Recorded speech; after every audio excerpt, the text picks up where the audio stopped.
ఇప్పుడు no cost cough syrup తో 60 రూపాయల విలువ గల ఇన్హేలర్ పూర్తిగా ఉచితం. దెబ్బకి దగ్గు జలుబు మాయం.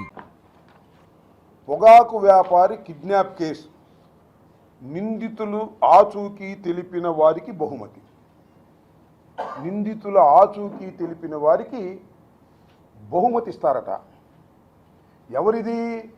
ఈనాడులో వస్తుంది. రామోజీరావు గారు తనయుడి పత్రికలో లోపల పేజీలో వేశారు. ఎవరు చెప్పారని వేశారు? ఏలూరు జిల్లా నూజివీడు పట్టణ పోలీస్ స్టేషన్ పరిధిలో కిడ్నాప్ ఎస్సీ/ఎస్టీ అట్రాసిటీస్ కేసు నిందితుల కోసం గాలింపు కోసం పట్టణంలో ఎస్ఐ ఎన్ లక్ష్మణబాబు గారు బహుమతి కూడా ఇస్తామన్నంట. వీళ్ళు తెలిస్తే ఎంత బహుమతి ఇస్తాడో మరి మనకు తెలియదు. ఏ బహుమతి ఇస్తాడో కూడా నాకు తెలియదు. ఎవరయ్యా నేను అడుగుతా ఉన్నా. ఆ ఎస్ఐ గారు, నీకు పోలీసింగ్ తెలుసా? ఎవరితను? ఏ మర్డర్ చేశాడా? కిడ్నాప్ చేశాడా? పాకిస్తాన్కు చెందిన ఐఎస్ఐ ఉగ్రవాదా?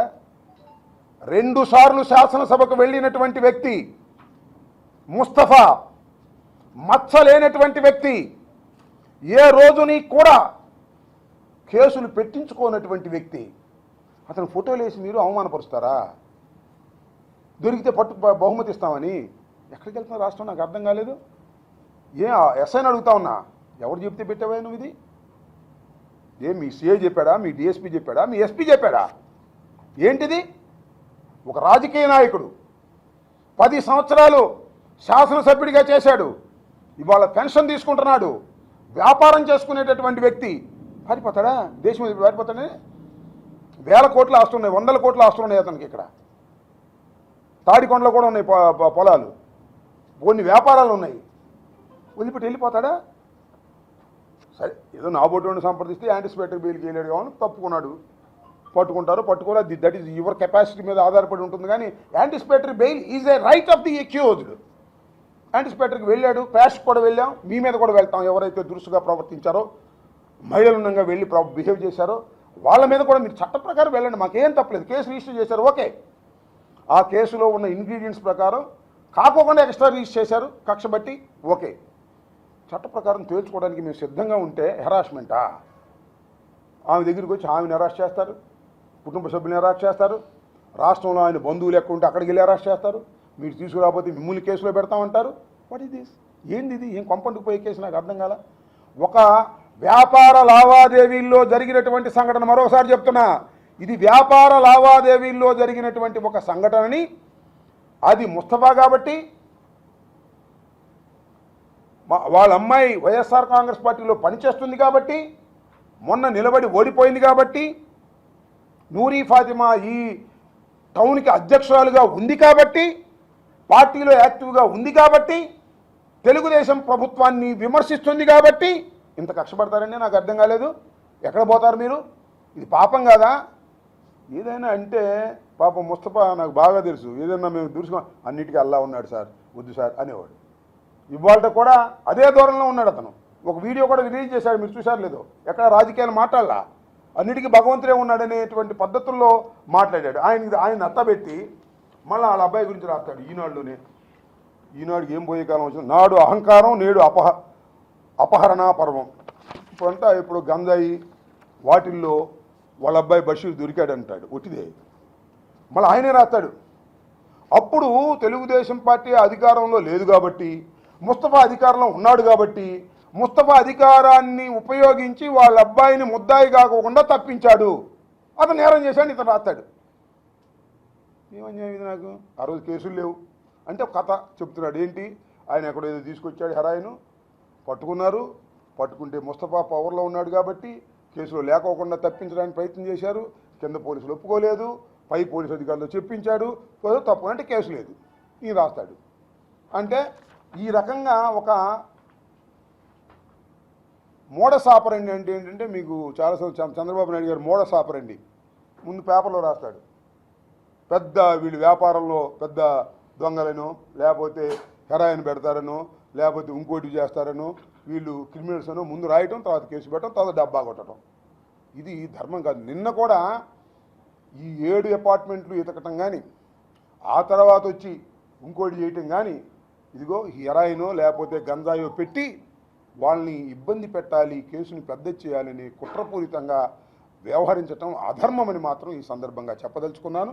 దీన్ని మేము వదిలిపెడతామని మాత్రం మీరు దయచేసి అనుకోకుండా పోలీసు వారికి చెప్తున్నాను, ఆ ఎస్ఐ గారికి చెప్తున్నాను, ఆ ఎస్ఐ గారికి ఆర్డర్ ఇచ్చిన ఆయనకు కూడా చెప్తున్నాను, ఆ పైన ఇచ్చిన ఆర్డర్ ఆయనకు కూడా చెప్తున్నాను.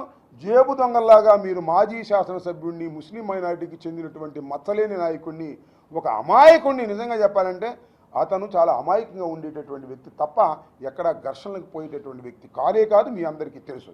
అలాంటి వ్యక్తి ఫోటో వేసి పట్టుకుంటే బహుమతి ఇస్తాం, ఏమి ఇస్తారో బహుమతి నాకు అర్థం కాలే, పట్టుకుంటే బహుమతి ఇస్తాం, పట్టుకుంటే బహుమతి ఇస్తామని ఇలా అల్లరి చేయటం, పరువు తక్కువ చేయటం చాలా దుర్మార్గమైనటువంటి అంశం. పోలీసు వ్యవస్థకి ఇది తగదు. ఈనాడుకి అయితే తగ్గొచ్చు, ఆ ఎస్ఐకి తగదు. ఎస్ఐ ఆయన పేరు ఏది, లక్ష్మణరావు ఏదో ఉంది, గుర్తుపెట్టుకోండి. మీరు డ్యూటీలు చేయండి తప్ప ఈ రకంగా రాజకీయంగా ఉపయోగపడే లక్ష్మణ బాబు అంట, ఆయన ఇచ్చాయంట ప్రకటన. ఇది చాలా దుర్మార్గమైన విషయం. అంతేకాదు అసలు కిడ్నాప్లు పెడతారు, నాకు అర్థం కాల. మన గుంటూరులో ఏదో కిడ్నాప్ జరిగిందని మన పేపర్లో వచ్చింది. ఎక్కడది కిడ్నాప్ జరిగితే వ్యాపారవేత్త మాదల శ్రీనివాస్ కిడ్నాప్ కేసు ఇచ్చాడు. కట్టారా? ఇంత చురుగ్గా కదిలిందా బండి? కదలదు. ఎందుకంటే ఇతను తెలుగుదేశంకి వ్యతిరేకంగా ఇచ్చాడు కావాలి, అయ్యి ఉంటుంది, నాకు తెలియదు. అతని మీద మాత్రం అది మాత్రం కేసు కట్టరు, కానీ ముస్తఫా మీద మాత్రం కేసు కట్టేస్తారు. ఒకటే కాదు, కిడ్నాప్, దాంతోపాటు అటెంప్ట్ టు మర్డర్, దాంతోపాటు ఎస్సీ ఎస్టీ కేసు, ఇంకా మహిళలు ఎవరు దొరకలే, లేకపోతే అది కూడా కట్టేసేవాడు. ఏదోటి మోడర్న్ ఆఫర్ ఏదో మా మహిళలు కించిపచ్చారు. ఇలా ఫాల్స్ కేసెస్ పెట్టి వైఎస్ఆర్ కాంగ్రెస్ పార్టీని అణచాలను, నాయకుల్ని నొక్కాలను ప్రయత్నం చేస్తే నొక్కగలుగుతారా? మా నిరూపాక్షను కూడా కేసు పెట్టారు. తలుపులు పగలగొట్టి తీసుకొచ్చారంట.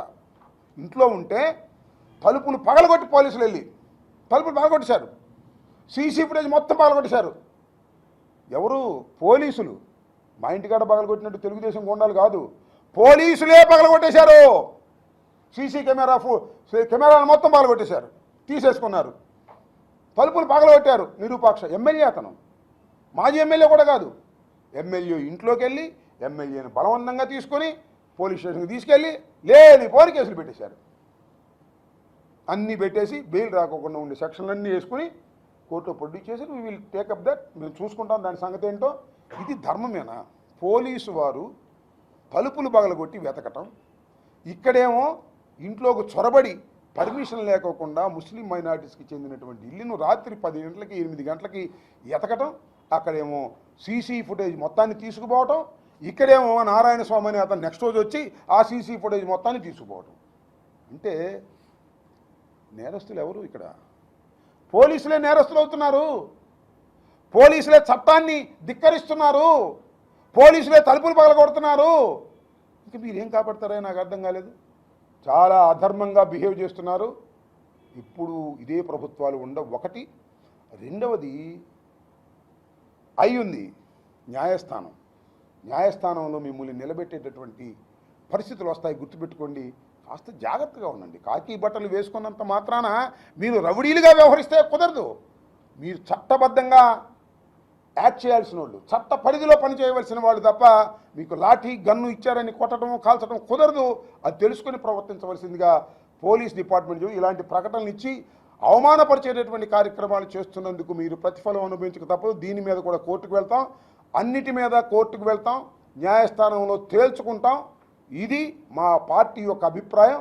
వైఎస్ఆర్ కాంగ్రెస్ పార్టీ ఆయనకు అండగా ఉంటుంది. వారిని ధైర్యంగా ఉండమని కూడా ఈ సందర్భంగా